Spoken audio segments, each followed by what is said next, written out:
Welcome to the 11th day of May for Makers, and today we'll be talking about Shop Company.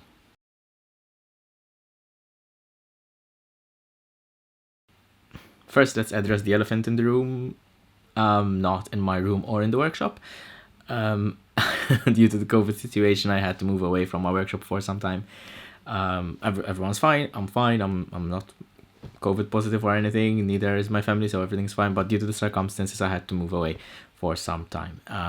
I don't know when I'll be returning back to my workshop. But I do have some supplies with me. I have some leatherworking tools.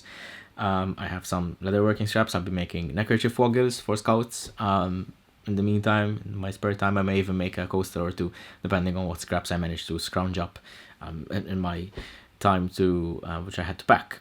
So yeah, at least some projects will be done. But onto the actual topic of today, which is Shop Company. Now, I think the answer to this question is going to be very common for most of the maker community.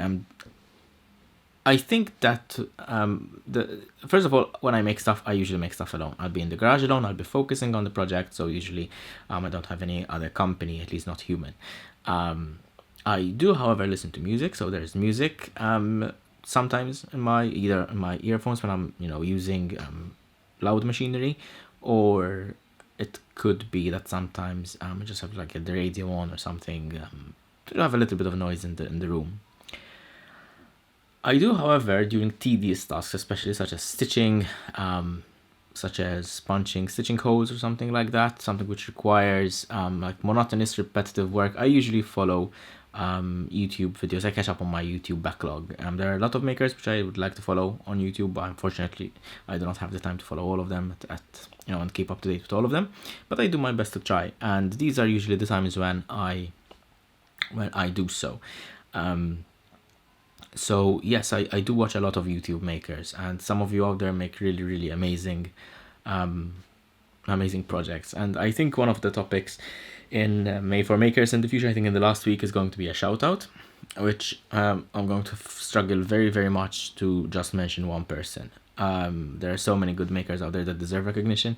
And while some of you out there are actually getting on your way to fame, there are others who are very underrated and they do not have the following that they deserve. So I really hope to, at least from whatever small gathering or small community that I have, it's very, very small,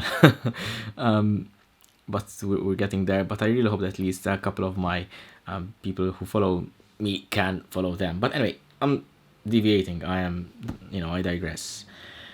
So I think that this is a very common answer for the very simple reason that many makers choose to stay alone. I've discussed this in the past, and I've discussed this in the past as well with other makers out there.